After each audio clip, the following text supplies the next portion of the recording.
Hey guys, it's Cole from A+ Power Sports. Today we're going to talk about your pre-ride checklist just to get you started going into the snowmobile season. Today, for demonstration purposes, we're going to be looking at a 2021 650 Matrix. Most of the Polaris snowmobiles are going to be very similar to this, so this is going to be a good basis to start with. All right, to start off, we're going to be inspecting our suspension and our steering components. So when we're looking at our shock, we're going to want to make sure that there's not fluid leaking from the seals here. That would mean that we're going to have to rebuild this shock. Your A-arm bushings, which are up here in this location, there's like a little nylon bushing in there that is not greasable on these sleds. They are meant to wear out over time, but if you can grab them and they move excessively, this one's a brand new machine, it's going to be very tight, of course, but after a few thousand miles, it's not a bad idea when they start to get some slop in it to start thinking about changing those bushings.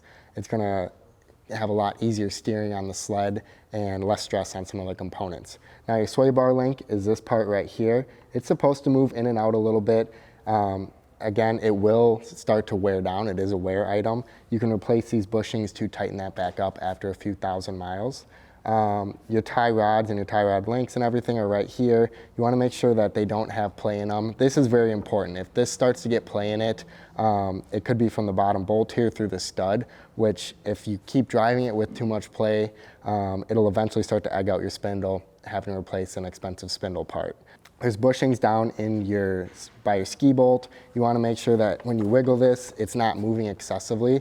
If it is, again, we're going to want to replace the bushings that are down in there. Now the next really important wear item is your carbides or skags. So this obviously goes underneath the ski here. The wear rod here is just meant to hold the carbide. The wear rod itself will not do the turning of the machine. It all comes down to this carbide. So when you're checking it, they don't have to have a sharp point, but you want to make sure that there is some carbide there. If there's any chips or breaks in it, it's probably a good idea to replace them or at least have an extra set with you because it's a possibility of hitting rocks. It could chip and break. Once you lose the carbide, steering totally loses its full aspect as factory. So keeping up with good sharp carbides is a key to the best handling sled you can get. All right, our next inspection area is going to be the track, high facts, and bogey wheels. So when we're looking at the track, we want to get the sled up and off the ground and then just slowly turn the track over by hand in the forward position. What we're looking for is ripped lugs. If they're not down into the cords, that's not a huge deal. You can look up how to take care of that later. Your track, if it starts to split in this area where it meets to the lugs and mounts there, that begins to be a pretty big issue with tracks. They are spinning at a very fast speed, so if you do have an issue with it, it doesn't take very long for them to start tearing and causing more damage later down the road. Next, we'll be looking at our high facts. So your high facts is this part here on the bottom of the rail. It's a very slippery material, especially when it gets wet from the snow. But when you're driving on roads and things like that don't have a lot of snow, it'll start to melt and wear down that high facts. So most high facts, especially the Polaris ones, have a wear line on it. So you'll see that they'll come up to about here, and you can feel the wear line with your nail. Most high facts will go a pretty long ways, especially the new Indies and Matrix. Just the way the suspension is laid out and the pressure points, it's very evenly dispersed. So that allows you to have a really long lifespan of your high facts nowadays.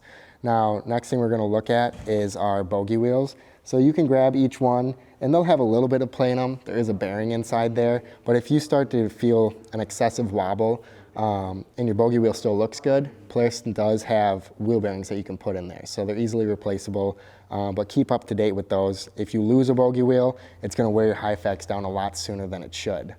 Snowmobile track tension is an extremely important part of the maintenance process here. So as you ride the machine throughout the year, the rubber will start to stretch on the track, which is going to cause slack. When you pick the sled up, you'll be able to see that. And if we get too much slack inside of the track, your drive cogs won't be able to properly grab the track while it's rotating. It can cause jumping and skipping and a lot more issues later on down the road if it's not corrected. So especially pre-season, you always want to make sure you set your track tension. That's usually outlined in your service or owner's manual. Just follow the procedures. It's usually pretty simple.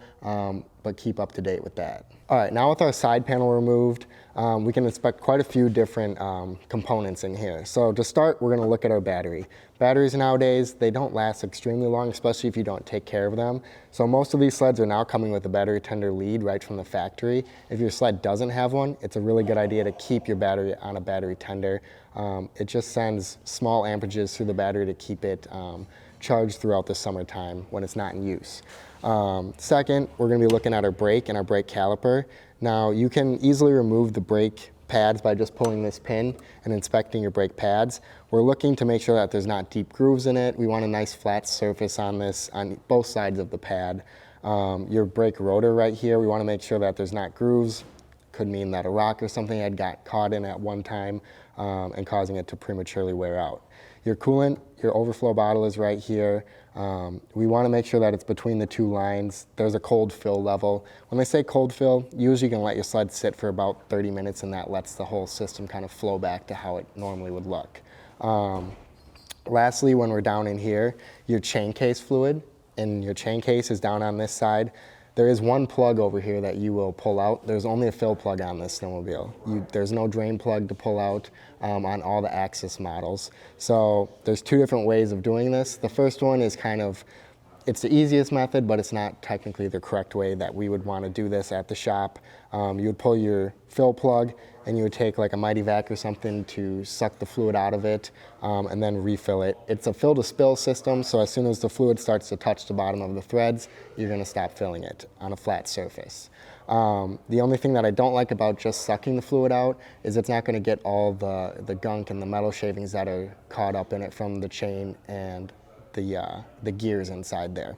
So the correct way to do this would be remove the battery, remove your brake rotor. You're going to take the chain case cover off. There is a gasket in there, so be careful of that, and you'll want to get all the gasket material off. Buy a new one. That's the best bet, is buy a new chain case cover gasket when you're doing the job.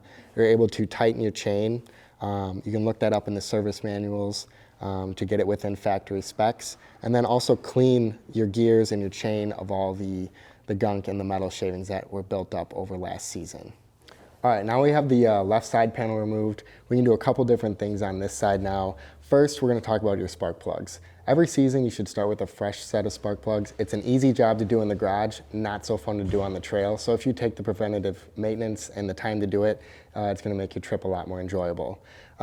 Next, we're going to be looking at our belt and our clutches. Over time, your clutch components will start to wear out. You'll almost hear like a chatter to them. You'll be able to move things around by hand that shouldn't be. You want to keep up with your belt and clutches especially. This can be an expensive part and a dangerous part if it does happen to break. So if you can keep up with preventative maintenance on it, it's going to save you a lot of money and time in the long run. When we're looking at our belt, we would want to remove this. So on this sled, we would take our little belt tool, thread it all the way into this hole here, and open up our secondary to walk the belt off. We'll make sure that there's no burn spots in it or glazing happening. If there is, we'll want to replace it with a new belt at that time. We can look at our oil. We want to make sure that there's no leaks in here, excessive oil coming out of it, and keep your oil tanks full at all times as much as you can. Once we've looked over the basic inspection items, we're going to run the sled on a track stand. So we want to get the track up and off the ground. If you have enough snow where you're at to go take it for a ride in the yard before you hit the trails, definitely do so. It's going to save you a lot of time in the long run if there is an issue when you get all the way up north. So first we'll start the sled. We want to make sure our gauges and everything works okay.